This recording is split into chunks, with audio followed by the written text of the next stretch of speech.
Hi friends, இன்றைக்கி episode review பார்த்துடலாம். ராகினி வந்து சரஸுக்கு எல்லாம் பார்த்து முடிச்சுட்டு வீட்டுக்கு போகிறாங்க. ரொம்ப டல்லாக இருக்காங்க. அவங்க ஃபேமிலியில் என்ன ராகினி ஒரு மாதிரி இருக்கா? இல்லை அதெல்லாம் ஒன்றும் இல்லை, இதுக்கு தான் சொன்னேன் வேலைக்கெல்லாம் போகாதன்னு கேட்டியா அப்படின்னு அர்ஜுன் சொல்லவும், இல்லை அர்ஜுன் அதனாலலாம் கிடையாது, இன்றைக்கி சரஸ் அண்ணி வந்து ஹாஸ்பிட்டல் வந்திருந்தாங்க, ஏன் என்னாச்சு அப்படின்னு கேட்கவும், இந்த மாதிரி அங்கே நடந்த எல்லாத்தையுமே வந்து ராகினி சொல்கிறா. டெலிவரி டைமில் 2 உயிரில் ஏதாவது ஒரு உயிர் தான் பிழைக்கிற மாதிரி வரும், அப்படி சூழ்நிலை தான் இருக்குது அப்படின்னு சொல்லவும், உடனே அர்ஜுனோட அம்மா சொல்கிறாங்க, அவங்க செஞ்ச பாவம் தாம்மா இப்படி பண்ணிகிட்ருக்கு அவங்களுக்கு, உங்கள் அண்ணன் எவ்வளோ கஷ்டம் கொடுத்தா நம்மளுக்கு, அதனால தான் இப்படிலாம் நடக்குது, ஏன் இப்படிலாம் பேசுகிறீங்க அப்படின்னு ராகினி சொல்கிறா.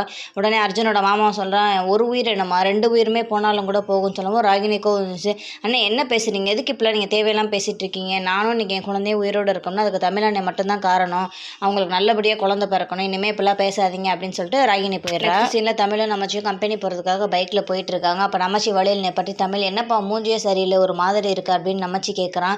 இல்லைடா அதெல்லாம் ஒன்றும் இல்லை, நான் உன்னை எத்தனை வருஷமாக பார்த்துட்டு இருக்கேன், உன் ஃபேஸை பார்த்தே நான் கண்டுபிடிச்சிருவேன், நீ எப்படி இருக்கேன்னு சொல்லுப்பா, என்னப்பா சரஸுக்கு ஏதாவது ப்ராப்ளமா அப்படின்னு கேட்கவும், தமிழ் அழுதுகிட்டே எல்லாம் நடந்ததையும் சொல்கிறான். விடுப்பா ஒன்றும் ஆகாது, உன்னால் எத்தனையோ குடும்பம் நல்லா இருக்குது, அந்த குடும்பம் வாழ்த்தி நம்ம எல்லோரும் நல்லா தான்ப்பா இருப்போம், நீ ஒன்றும் கவலைப்படாத, சரஸுக்கு வந்து ஒரு பிரச்சனையும் கிடையாது, தங்கச்சி நல்லா தான் இருப்பாங்க அப்படின்னு சொல்லவும், சரஸுக்கு இந்த மாதிரி வளகாப்பு பண்ணிடுவோண்டா, ஏன்னா எனக்கு பயமாகவே இருக்குது அப்படின்னு சொல்லிட்டு தமிழ் சொல்லவும், சரி வாப்பா அதுக்கான ஏற்பாடு பண்ணிடலாம்னு சொல்லிட்டு நம்ம தமிழில் கிளம்பிடுறாங்க. நெக்ஸ்ட் ராகினி வீட்டில் அர்ஜுனும் அவங்க மாமாவும் ஆஃபீஸ் கணக்கு வழக்கெல்லாம் பார்த்துட்டு இருக்காங்க. அவங்க அம்மா வந்து பால் கொடுக்குறாங்க. இந்தாடா அர்ஜுன், 4 நாளாக நீ எதுவுமே சாப்பிடல, ரொம்ப காரமான சாப்பாடு வேறு சாப்பிட்ருக்கேன், இந்த பாலக்கொடி அப்படின்னு சொல்லிட்டு அவங்க அம்மா கொடுக்கவும், அர்ஜுன் வாங்கி ஒரு மடக்கு தான் குடிச்சான். அவனுக்கு ரொம்ப ஒரு ஓவர் வயிறு வலி ஆயிடுச்சு, ஏன்னா அவன் 4 நாள் அந்த கார சாப்பாடு சாப்பிட்டானா அவனுக்கு வயிறு ஒத்துக்கலை போல்.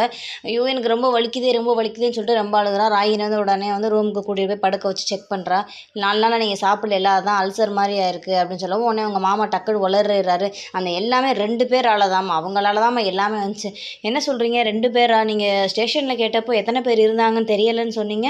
இல்லைம்மா கண்ணை கட்டியிருந்தாங்க, எனக்கு வாய்ஸ் மட்டும் தான் கேட்டுச்சு, 2 பேர் பேசுகிற மாதிரி தான் கேட்டுச்சு, அதனால தான் அப்படி சொன்னேன்னு கேட்கவும் ராகினி கொஞ்சம் டவுட் ஆயிடுச்சு. நெக்ஸ்ட் டே ராகினி ஹாஸ்பிட்டலில் உட்காந்து யோசிச்சுட்டு இருக்கா. இவங்க 2 பேரும் ஏதோ ஒரு விஷயத்தை மறைக்கிறாங்க, அர்ஜுனும் சொல்ல மாட்டுறாரு, இந்த கடத்தின விஷயத்தில் ஏதோ ஒரு உண்மையை என்கிட்ட மறைக்கிறாங்க, என்னவோ இருக்குன்னு ராகினி யோசிச்சுட்டு இருக்கப்போ, அர்ஜுன் அன்றைக்கி ஸ்டேஷனுக்கு வந்து ஆட்டோக்கு நான் தானே ஜிபே பண்ணேன், அவங்க எங்கேருந்து வந்தாங்க அப்படின்னு அந்த ஆட்டோக்காரர்கிட்ட தெரிஞ்சால் உண்மை தெரிஞ்சுன்னு சொல்லிட்டு ராகினி அந்த ஆட்டோக்காரருக்கு கால் பண்ணி நேரில் வர சொல்லி பேசுகிறான். ஆட்டோக்காரரும் ராகினி சொன்ன இடத்துக்கு வந்துடுறாரு. ராகினி, அண்ணே சொல்லுங்க அண்ணே, இந்த மாதிரி என்னென்ன அன்றைக்கி நடந்துச்சு, நான் அவரோட ஒய்ஃபு தான், நீ என்ன நடந்துச்சுன்னு சொல்லுங்கன்னு கேட்கவும் அவர் சொல்கிறாரு, இல்லைம்மா அவங்க 2 பேரும் வேகமாக ஓடி வந்தாங்க, அண்ணே எங்களை இந்த வீட்டில் அடைச்சி வச்சுருந்தாங்க, எங்களை போலீஸ் ஸ்டேஷன் கூட்டிகிட்டு போங்கண்ணே அப்படின்னு சொல்லவும், கூட்டிகிட்டு போயிட்டு அவங்கள பின்னாடி யாராவது துரத்திட்டு வந்தாங்களா, அவங்க யாருன்னு உங்களால் அடையாளம் காட்ட முடியுமான்னு சொல்லுவோம், அன்றைக்கி நீங்கள் கூட ஸ்டேஷன்லேருந்து வெளியே பேசிகிட்டு இருந்தீங்களேம்மா அப்படின்னு கேட்கவும், உடனே ராகினி ஃபோட்டோ எடுத்து தமிழ் ஃபோட்டோவை காட்டுற, இவரான்னு பாருங்கள், ஆமாம்மா இவர் தான், இவர் கூட ஒருத்தர் இருந்தார் தாடி வச்ச மாதிரி, அவங்க 2 பேரும் தான் சொல்லவும், உடனே ராகினி ஓ அப்போ இவங்க தான் கடத்திருக்காங்களான்னு சொல்லிட்டு நேராக தமிழ் வீட்டுக்கு போய், அதுக்கு முன்னாடி அவங்க ஃபேமிலியாக எல்லாருமே அப்போ தான் ரொம்ப சந்தோஷமாக பேசிகிட்டு இருக்காங்க. தமிழ் சொல்லுவார், நம்ம சரஸுக்கு வளகாப்பு வச்சிடலாம், ஏன்னா 7 மாதத்துலேயே ஒரு சில பேருக்குலாம் குழந்தை பிறந்துருது,